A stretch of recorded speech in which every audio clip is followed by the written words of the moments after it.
Es un privilegio muy grande para mí predicar la palabra en español. Se van a dar cuenta que tengo un largo camino por delante con el lenguaje. Pero mi oración es que hoy el Señor bendiga su palabra. Oremos. Padre nuestro, ayuda a mis limitaciones y que tu palabra y solo tu palabra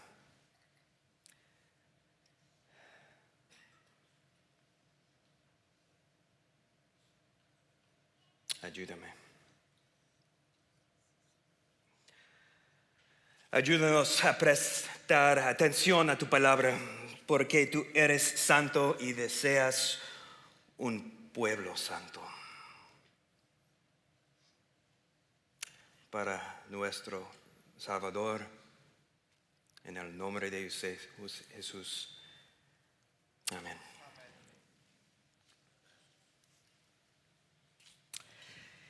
En marzo de 2007, Israel llegó a los titulares internacionales. Pero esta vez no fue por un ataque terrorista o por una negociación territorial. Esta vez fue porque su embajador en El Salvador estaba siendo retirado de su puesto. Suriel Rafael fue encontrado por la policía en las calles de San Salvador borracho, atado y falto de prendas esenciales. Pero a pesar de su estado de embriaguez, pudo informar a la policía sobre su identidad y posición, una que cambiaría en cuestión de horas. A media mañana, un funcionario del Ministerio de Relaciones Exteriores israelí declaró: nuestro embajador en El Salvador fue retirado inmediatamente y será reemplazado en el plazo más breve posible. Continúo diciendo: durante los 60 años del Estado de Israel, algunos de nuestros diplomáticos nos causaron vergüenza, como sucede en todos los países. Pero un embajador que se comporta de manera indecente en una vía pública, eso nunca antes había ocurrido. Es la última gota. Continuó diciendo y recalcó: este es el problema principal. Esta conducta no coincide con el comportamiento esperado de los diplomáticos israelíes. De la misma manera, nosotros como iglesia representamos a nuestro soberano y se espera que nuestro comportamiento coincida con nuestro nombre como embajadores de Cristo. Nuestra posición como ministros de reconciliación requiere una conducta apropiada. Sin embargo, lamentablemente, nuestras acciones a menudo envían un mensaje demasiado contradictorio. Aunque fue de deber difícil para el Ministerio de Relaciones Exteriores israelí, no hay duda de que era lo correcto en varios niveles. Seguro que el hombre necesitaba ayuda, junto con el hecho de que se había vuelto inefectivo y quizás incluso perjudicial para la comunidad israelí en El Salvador.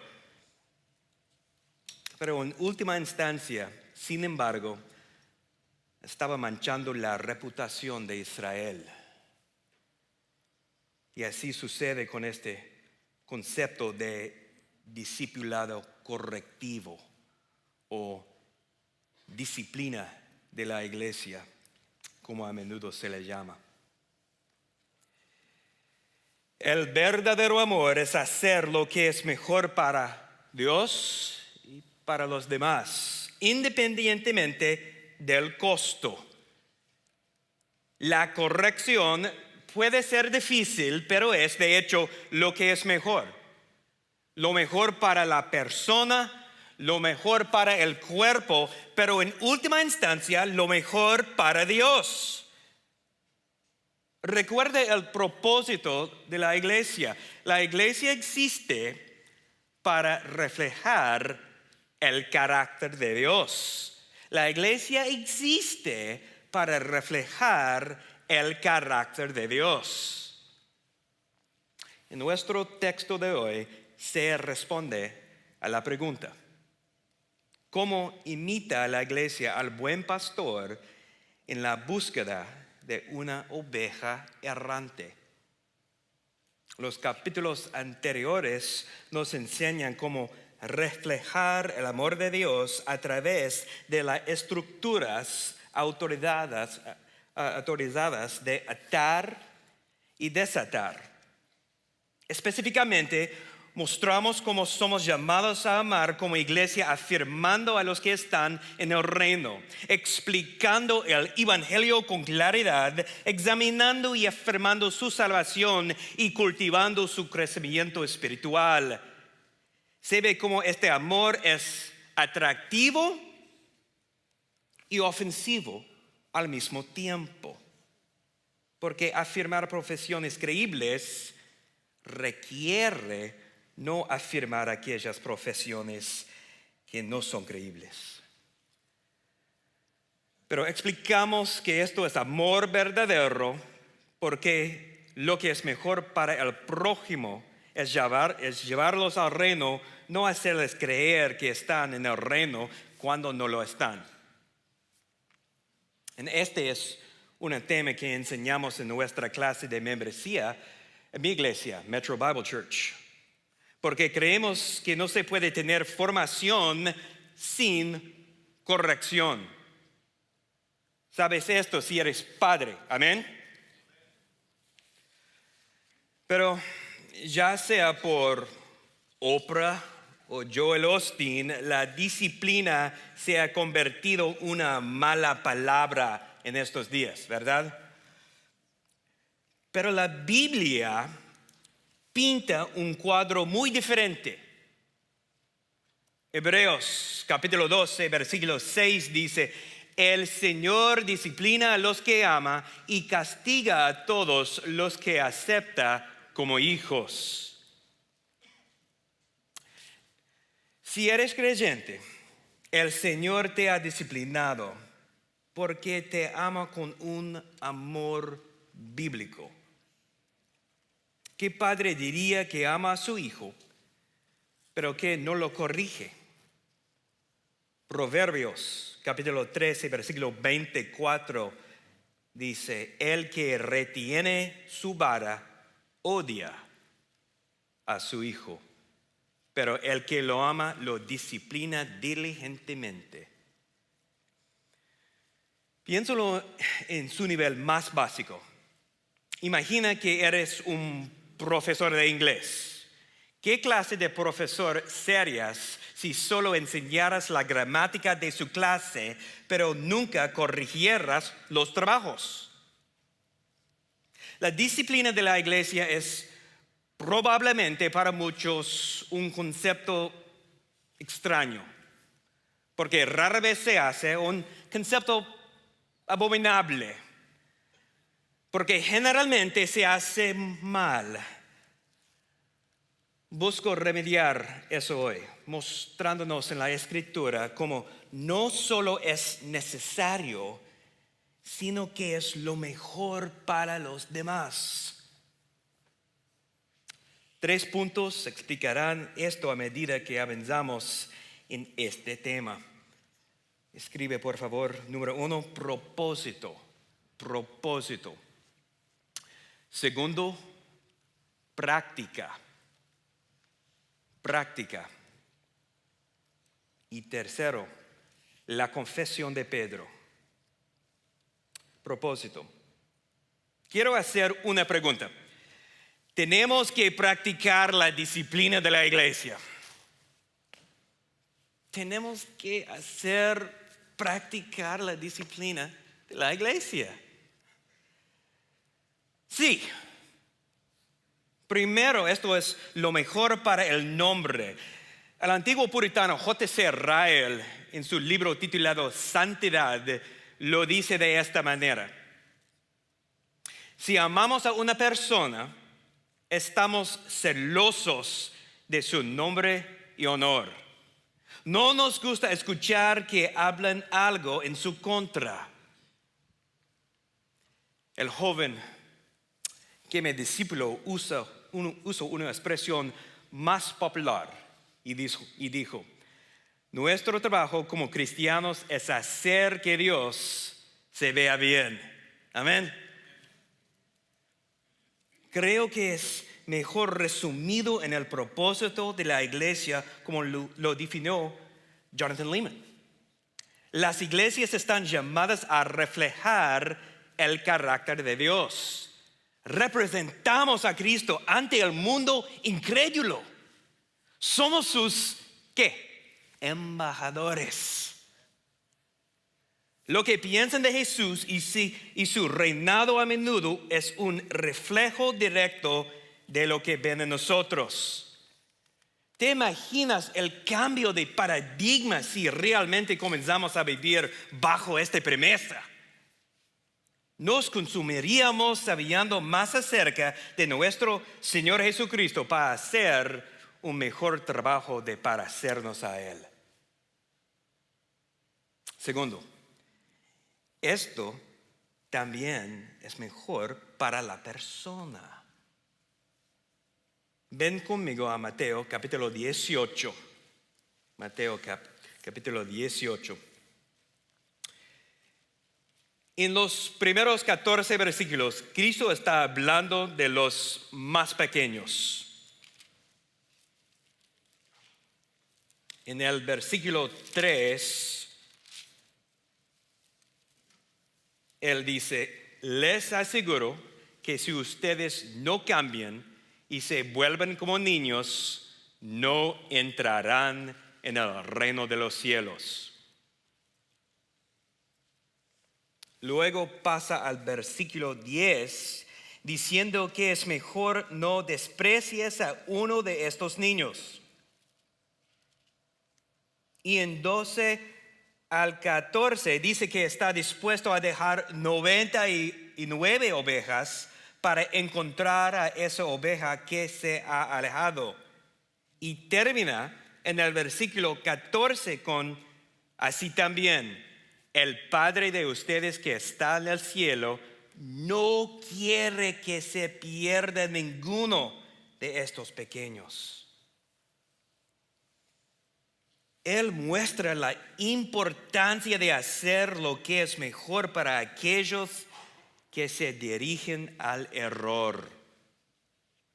Él está dispuesto a hacer lo que sea necesario para mantenerlos en el redil. Y en algunos casos eso puede significar romperle las piernas y cargarlo durante varios meses.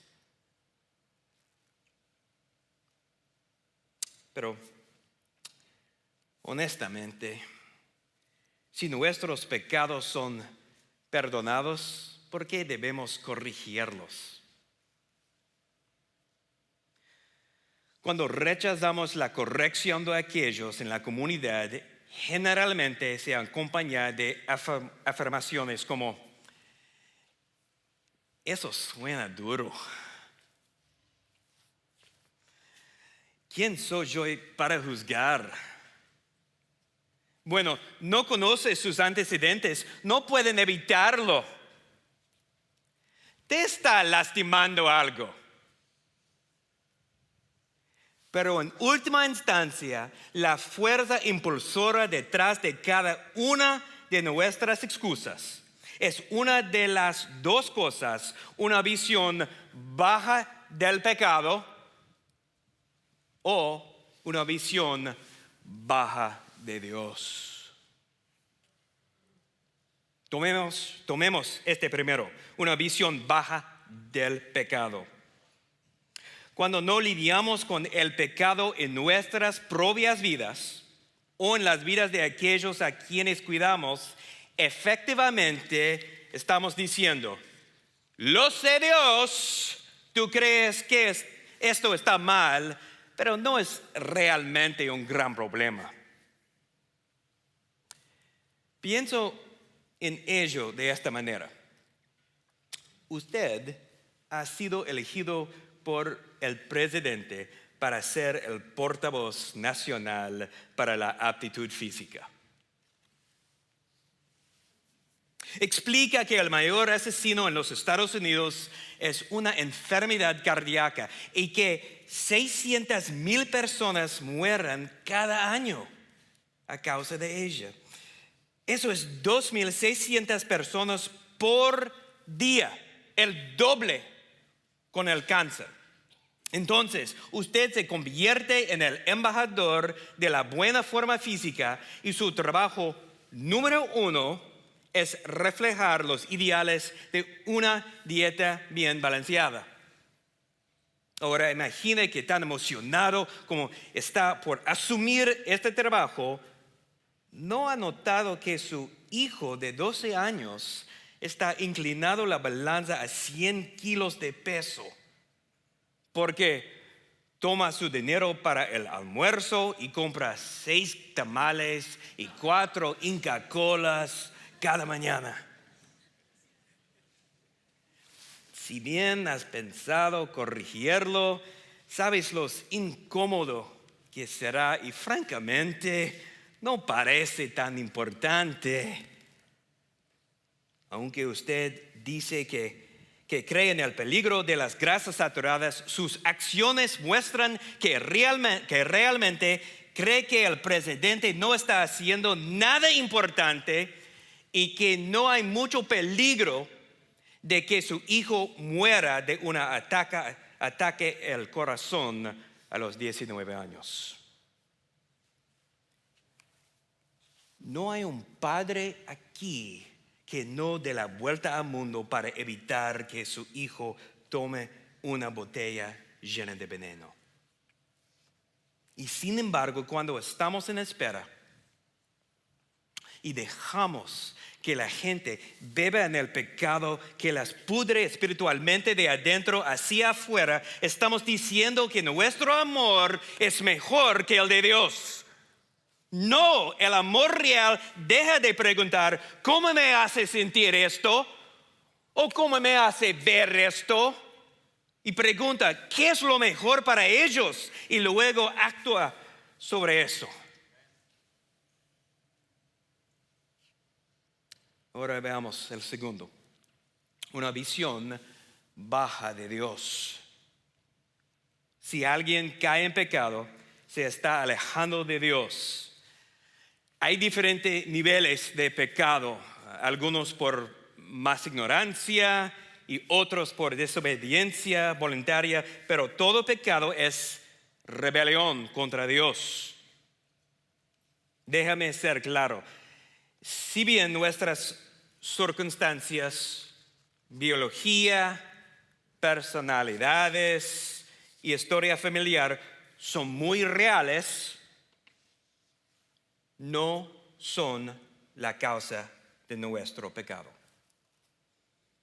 La única cura es el arrepentimiento, un cambio de dirección, no la coerción, ni los ajustes leves, ni ciertamente la modificación de la conducta. Y la única manera en que este cambio de dirección tiene lugar es por la gracia de Dios, ya que el arrepentimiento es una gracia, un regalo. Tercero, lo mejor para el cuerpo de Cristo, la iglesia. Efesios capítulo 4 explica que la unidad en el cuerpo de Cristo es lo mejor. La unidad no a través de una tolerancia de pecado, sino la unidad a través de la adhesión a la verdad, la cooperación de nuestros dones y el trabajo que tenemos entre manos. Pablo en Efesios capítulo 4, versículo 11 dice, y él dio a algunos el ser apóstoles, a otros profetas, otros evangelistas, a otros pastores y maestros, a fin de capacitar a los santos para la obra del ministerio, para la edificación del cuerpo de Cristo, hasta que todos lleguemos a la unidad de la fe, del conocimiento del Hijo de Dios, a la condición de un hombre maduro, a la medida de la estatura de la plenitud de Cristo. No podemos funcionar como una iglesia a menos que estemos unidos. No podemos hacer el trabajo al que estamos llamados a hacer, capacitar a los santos para la obra del ministerio, a menos que estemos unificados en el trabajo. Hace algunos años, el pastor de adoración de Charles Swindoll se descalificó a sí mismo debido a la inmoralidad.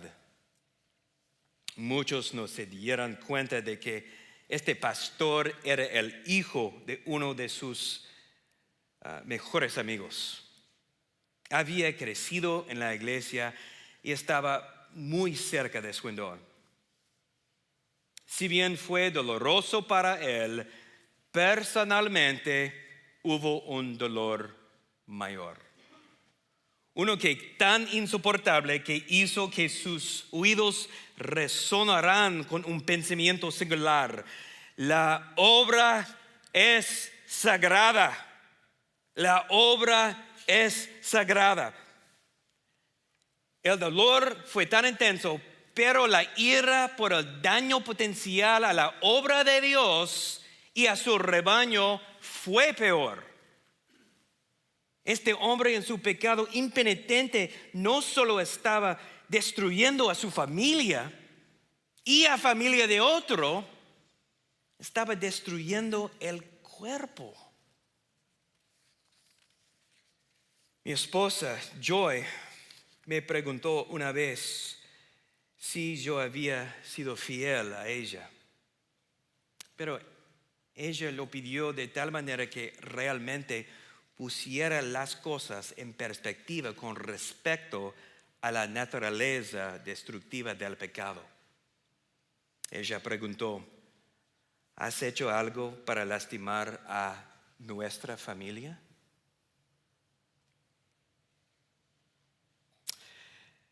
La unidad resulta de dos maneras. Y Dios es igualmente glorificado en ambas. Primero, la unidad viene a través de la restauración. Cuando seguimos su plan y somos consumidos con su gloria, Dios a menudo otorga el arrepentimiento y los tiempos restauran a sus hijos. Gloria a Dios. Pero a veces la unidad proviene de la excomulgación. Como último recurso, cuando uno ama su pecado, ama de lo que ama al Señor o a su iglesia, y se niega a dejarlo, estamos llamados a proteger el cuerpo.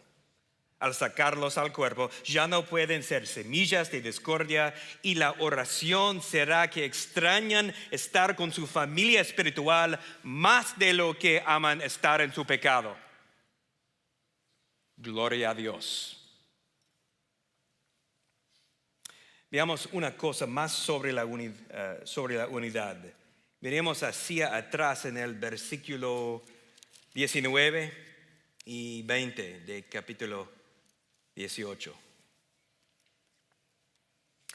Además les digo que si dos de vosotros se ponen de acuerdo sobre cualquier cosa que pidan aquí en la tierra, les será hecho por mi Padre que está en los cielos, porque donde están dos o tres reunidos en mi nombre, que allí estoy yo medio en ellos. ¿Cuántas veces hemos usado este versículo? Donde 2 o 3 reunidos en mi nombre, fuera de contexto. Esto está dentro del contexto de la disciplina de la iglesia.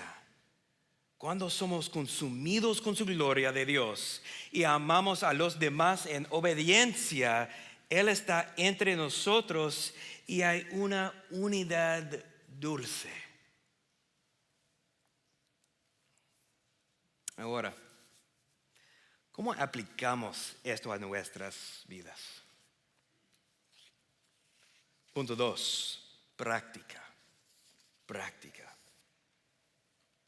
Mire por favor versículo 15. Ve y muéstrale su falta en privado. Paso 1, privado.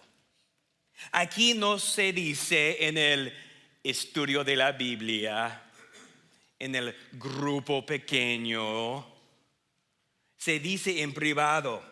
Aquí no dice ve y dile a alguien más primero. Aquí no dice llamar a su amigo en obtener su opinión sobre la situación. No dice simplemente déjelo ir y vea si simplemente mejora por sí mismo. Solo deja que el Espíritu trabaje en ellos. Esto puede ser un pecado de comisión, voluntariamente hacer algo que no deberían, o un pecado de omisión, voluntariamente no hacer lo que debería. Gálatas capítulo 6, versículo 1 dice, si alguno es atrapado en una falta, este es el verbo que se usa en inglés, atrapado. Esa es una gran descripción. Eso es lo que el pecado nos hace a nosotros. ¿No es así? Nos atrapa por los tobillos y nos arrastra hacia abajo. El hecho de que seamos regenerados no significa que no tengamos propensiones hacia ciertos pecados. El propósito aquí, en Mateo capítulo 18, en Galatas capítulo 6, es restauración, no la condenación.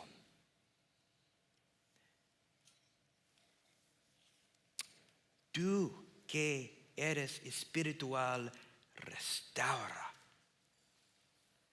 La palabra para restaurar en Gálatas es un término médico que significa restaurar un hueso roto.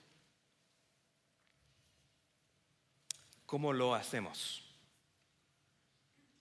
Con gentileza. Con gentileza. Efesios capítulo 4, versículo 15 dice que debemos hablar la verdad con amor. La verdad con amor. Literalmente dice, debemos estar confiando en el amor. Warren Wiersbe lo dice bien. Nuestra actitud no debe ser la de un policía que arresta a un criminal, sino un médico que busca curar una herida en el cuerpo de Cristo, una herida que propagará la enfermedad y la muerte si se deja solo. Amén. Versículo 15 también. Si Él te escucha, has ganado a tu hermano. Gloria a Dios. Se detiene allí. Y la información se detiene allí también. De hecho, allí muere. Nadie más debería saberlo. Versículo 16. Pero si no te escucha, lleva contigo a uno o a dos más, para que toda palabra sea confirmada por boca de 2 o 3 testigos. Paso 2, seguimiento. Si Él te da esas 4 palabras de uso común, yo puedo manejar esto. Yo puedo manejar esto.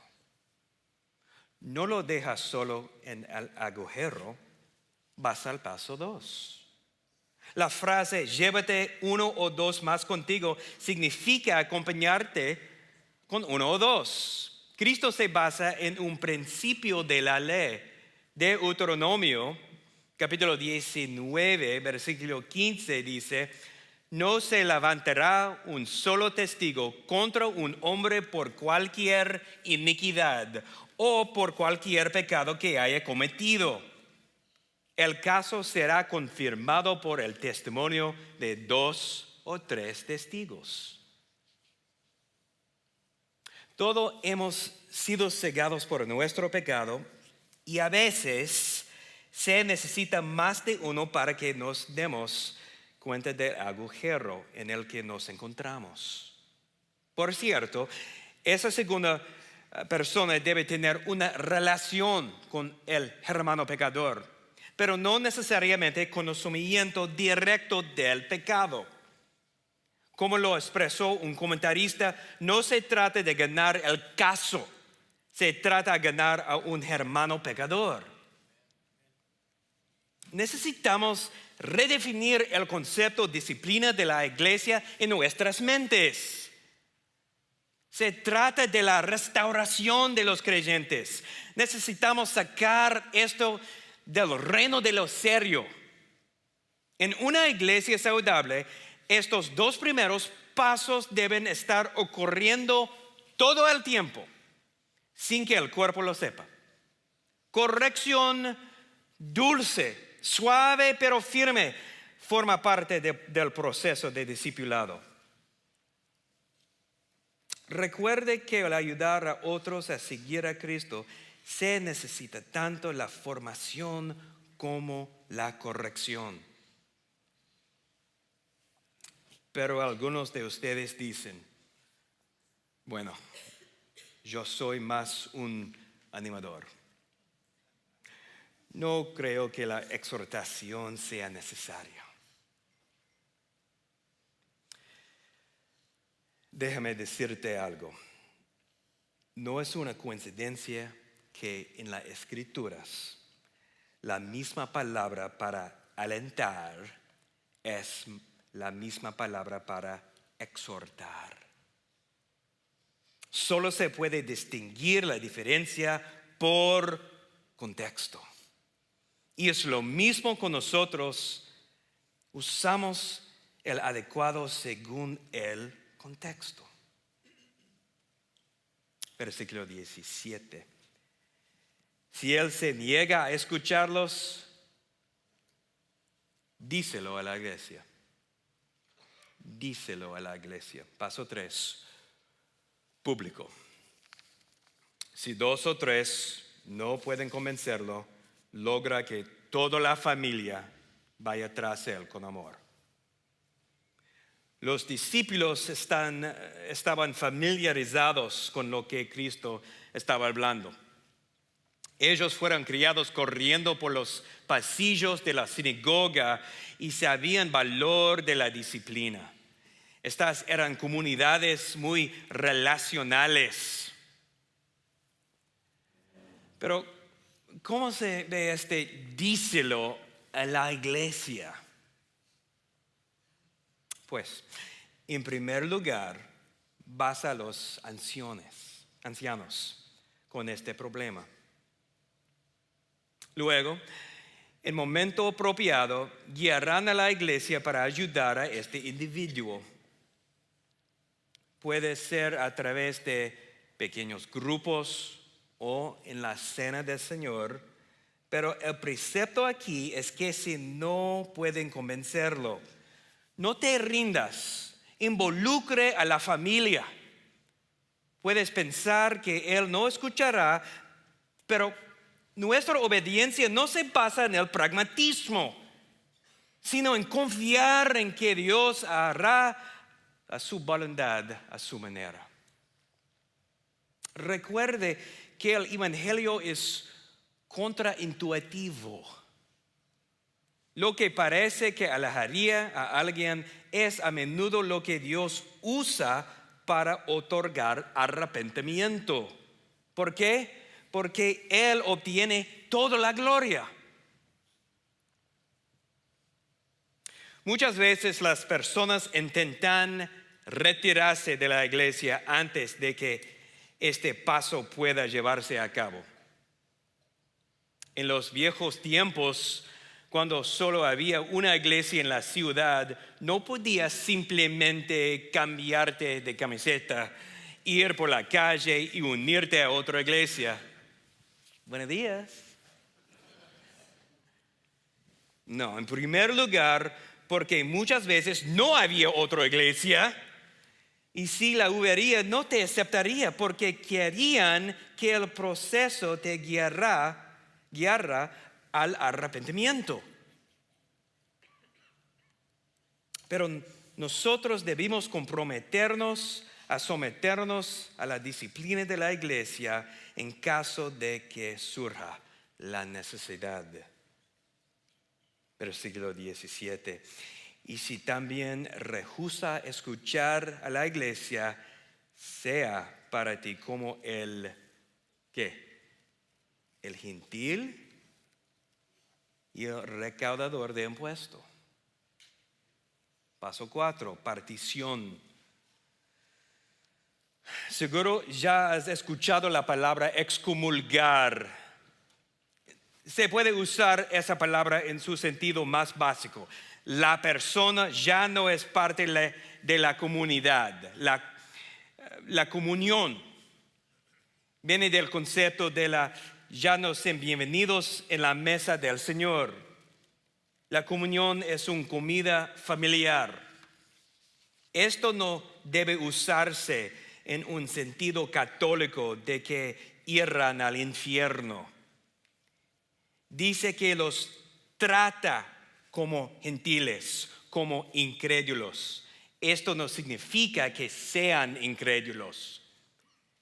Ese juicio está en el reino de lo divino. Están actuando así que los tratas así. Ya no pueden afirmar una profesión de fe creíble porque se aferran a su pecado con un puño cerrado. Está diciendo ya no hay evidencia de que sea cristiano. En pocas palabras, los creyentes se arrepienten. Los no creyentes no lo hacen. No conozco a Rodney. Esto parece muy malo. Al ser obediente y sacar a la persona del cuerpo, ya no tiene la comodidad de una familia y el compañerismo de sus queridos amigos.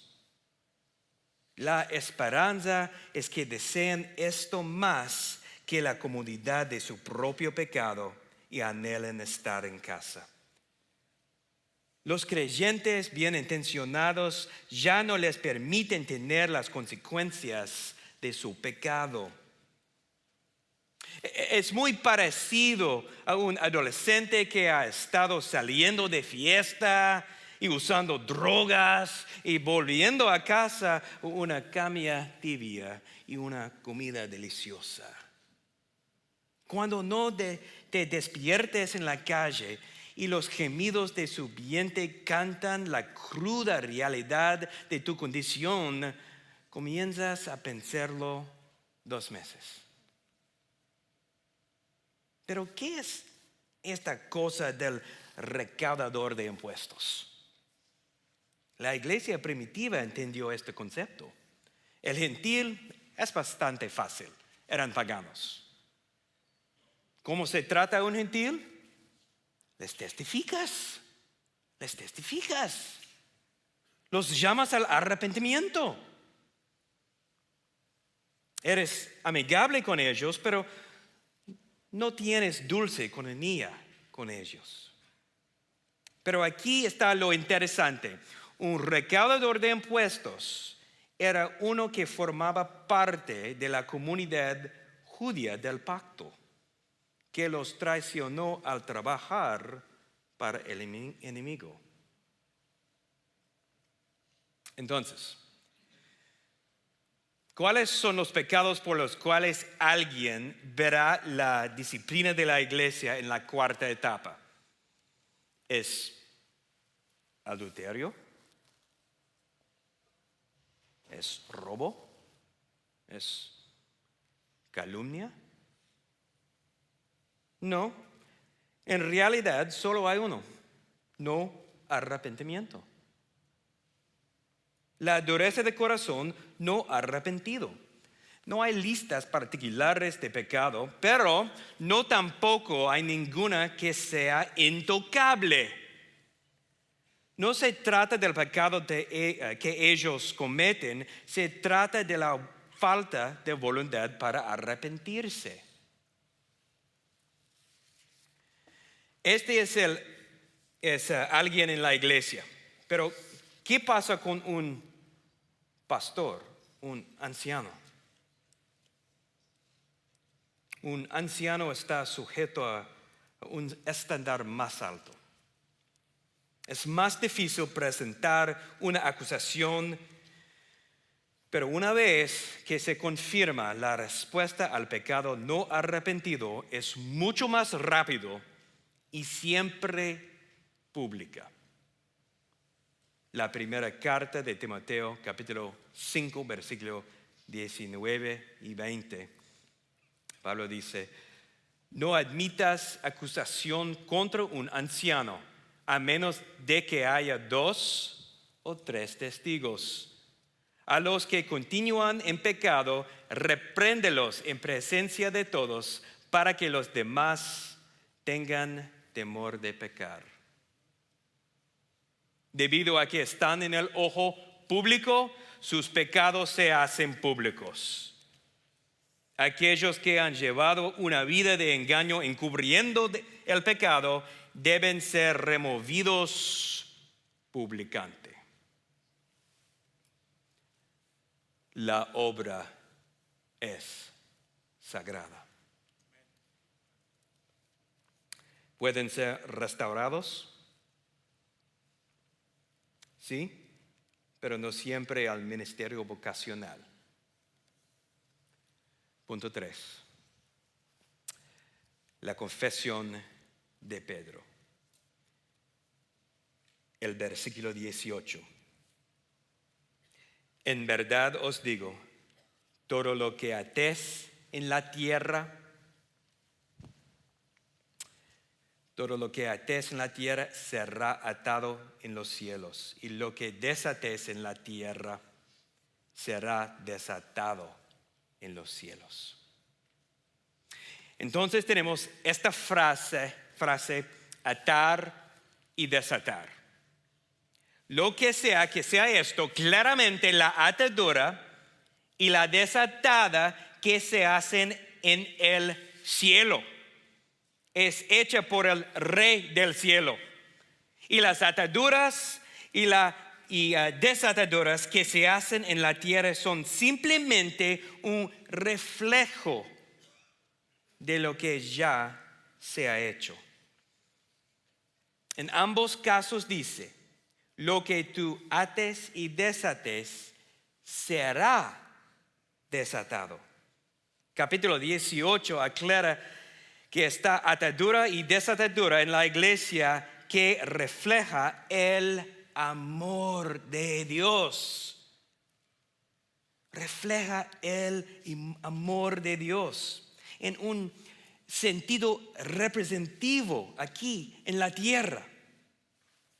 En efecto, la iglesia afirma una profesión de fe creíble, por lo tanto proporciona la ordenanza del bautismo, o puede no afirmar una profesión debido al pecado no arrepentido y saca a la persona de la comunión. La iglesia no otorga ni elimina la salvación, sino que simplemente la reconoce. Podríamos decirlo de esta manera: la iglesia afirma la ciudadanía del reino. Amén. Pues, ¿qué necesitamos para salir de esto hoy? Bueno, en primer lugar, No tenemos la opción de no amar a nuestros hermanos y hermanas en Cristo, tanto formativa como correctivamente. Esta es una parte esencial de lo que estamos llamados a hacer como iglesia al reflejar el carácter de Dios. Lo que nos ayudará a llegar allí es comprender que este tipo de amor ayudará a un hermano salir de un agujero de pecado. Esto es lo mejor para la persona, lo mejor para el cuerpo, pero en última instancia, ¿qué? Es lo mejor para Dios. Si solo estamos dispuestos a alentar, pero no estamos dispuestos a exhortar, entonces tenemos un problema con percepción. O tenemos una visión baja de Dios, una visión baja del pecado. O pensamos que Dios no se toma en serio el pecado. O que no es tan dañino como dice. En una frase es amarse a sí mismo en lugar de amar a otro. Finalmente, es importante que comprendamos que cuando decimos disciplina de la iglesia, estamos hablando principalmente de las etapas 1 y 2. Etapas 1 y 2. Conversaciones y encuentros diarios donde caminamos en las buenas obras que Dios ha preparado corrigiendo el pecado. Esto requiere involucrarse en la vida de los demás, dando el beneficio de la duda y siempre con miras a la restauración, no la condenación. Ocasionalmente tendrá que ir a la tercera o cuarta etapa, pero mayormente los primeros pasos deberían restaurar al hermano.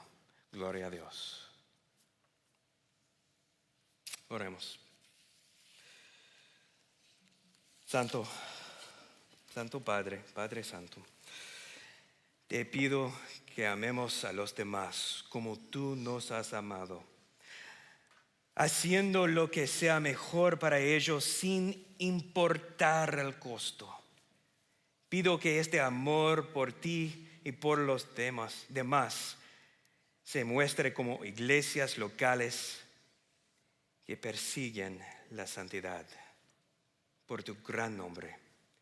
Que seamos fieles como ustedes nos han sido fieles. Ayúdanos, Padre, en el nombre de Jesús. Amén.